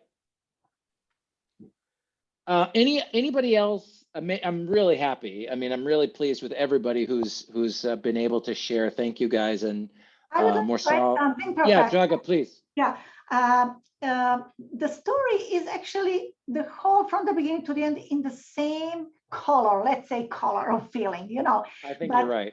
But the end could be shocking, could be totally different. Do you have idea, Professor? What I mean? I would say, yeah, I think what Draga's getting at there too, and this is more, again, I'd say for an advanced composition class, but I think like the color that Draga's talking about, I would talk about as tone. I do think that the tone of the writing is very similar throughout. And then there is this shift at the end. And I think, again, how could I talk about tone, Draga? Again, I would just say we get this flood of new vocabulary words that as we understand connection, responsibility, acceptance. We understand that those feelings are connected to saying sorry, but she hasn't written about them in the essay yet, right? Like, so it's interesting because the tone is very similar throughout the whole essay by repeating sorry, sorry, sorry, sorry, sorry, which of course is what she's doing in her real life, right? She's doing that same thing in the essay, but then that shifts. And instead of sorry, sorry, sorry, we get forgiveness, acceptance, empathy, compassion, right? So I think that is sometimes just the vocabulary can change that tone, or like you said, color, Draga. But I think that's a big reason. I think you're right. And I think that's one big reason that what you feel is exactly correct. Yes. Does that make sense, Draga? Yes, but I had something else in my head. Please. Like to bring some drama, she could say at the end, hey, who cares? Who cares? I will not say, I don't feel any sorry anymore. And she might turn and become something else. Do you know what I mean? I'm not good to explain what I mean, but no, she could. Yeah, she could. Draga's always, Draga, I love it. Draga's, we know Draga's an artist because she's always like imagining a different way that they could do it, which is great. But yeah, she's like, what if they did this? Or what if you did it this? She could make her tone even, she could say, who cares? I never say sorry anymore. I love myself, you know. Yeah, but Professor, if she said that, the essay is going to be like one part, because they can say. I don't know if it would be, I think that what would be different is like, I think that if that was the tone, if Draga's idea was the tone, now I learned my lesson. I never say sorry unless I mean it. I'm so confident I accept myself. But it's really interesting because I'd say this, I still think if you think about like, what's the theme of this story? If I say, again, this is not a 5-paragraph essay, you guys. But if it was, what's the thesis statement? I think the thesis statement is something like this: if she can stop saying sorry. But Draga's getting at, there's still this big if, right? She has not made this change yet. Now, if she started saying, you know, I love myself and I never say sorry, then it wouldn't be an if. This would be a story about how she has already changed, right? But that's not really the essay she's trying to, she in fact, she says, I have been trying to stop apologizing. We're not at the end of this story yet, right? She hasn't fully changed. So, and there's no right or wrong there, Gus, Draga, there's no right or wrong. I think this is just what's true for her today, right? Maybe if she wrote this, excuse me, when she wrote this, maybe if she wrote it today, she'd say, you know what, 3 years ago I was trying, but I did it. You know, I was very successful. And now I never say sorry unless I mean it, whatever it is. But I think at this time in her life, it's pretty clear that she's still trying. Do you know what I mean? And I think that's another reason, in addition to some of the vocabulary that I was trying to talk about with Draga there, I think that's another reason you get that feeling about tone, or like Draga was saying, color throughout the essay. So good point, Gus. I totally agree. I agree with both you guys. It's really interesting, right? Ina, I saw your hand. I think it's again, I just listen because I sick and not feel very well. I mean, like, I just listen. Oh, okay. Sorry. I thought I saw a new hand. No worries. No, it's probably, I don't know. Oh, no problem. Okay. Sorry. Yeah, no problem. Okay, so we've only got a few minutes left. I'm so happy because I feel like we could keep going. But the only thing, again, didn't put new stuff in Canvas. Lesson 12 is still there, response writing. The first draft of your first person narrative is due 1 week from today. So here's my question at the very end. We've only got a few minutes, but now just Q&A. How can I support you? Anything else you need to just give me your first draft, right? Like, remember, your first draft is the chance for me to look at what you read and tell you how to fix it. I don't want you to feel like it's perfect. You have nothing to apologize for. Yeah, for me, Professor, I think after this review we did, I think I'm ready to start writing my essay. Yeah, buddy. I like that. Remember, I don't expect perfect, but I hope, again, I think this is week 7. We spent the last 4 weeks talking about narrative structure. I hope that you at least feel ready to start, not ready to write it perfect, but at least ready to do it, do it.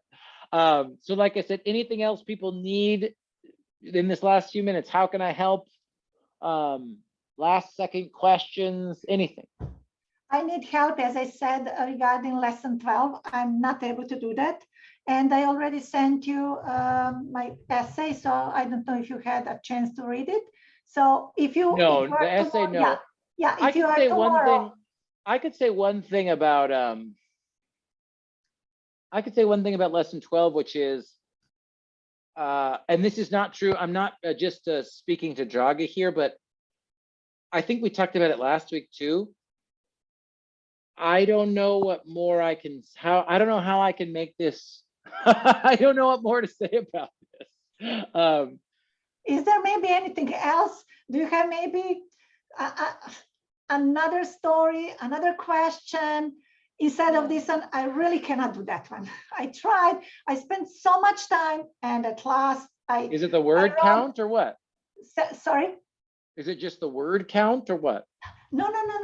I just couldn't say that I agree or disagree. I think there are both sides. She's not only on one side. I think there are two sides.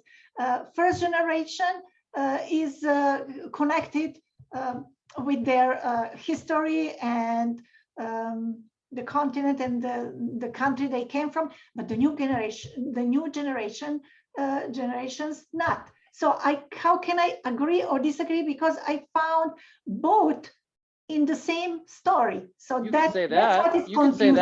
You could say that, Draga. You could say, I somewhat agree, I somewhat disagree. I agree about this, but I disagree about this. You can say I partially agree, or I agree somewhat. You can definitely do that. I agree with everything because there are two ways. So can I write that way? Because she explains both ways and I agree with both ways. So that's my problem. Yeah, of course. Again, I think it's another problem where I think just you're being a little bit level up. I think, again, I'm trying to keep it easy for people who are just practicing this, but as you keep writing longer and longer essays in US college, absolutely saying, I agree with this, but this doesn't make sense, or, you know, this is clear, but this, you know, absolutely, that's one approach, but that'll take more than 500 words, Draga, probably. Anybody It will be no else? problem at all, Professor. I know. But for some students, 500 words is like, oh, I think people are getting less afraid, but you know. Anything else before we finish? Oh, I need to change this. 3-8. Perfect. Well, like I said, I love you all and I pray for all of you. And I hope that we can just do the best to take care of ourselves and take care of the people we love in our lives. I love talking about reading and writing, but of course, nothing is more important than you and your family and your safety and your health.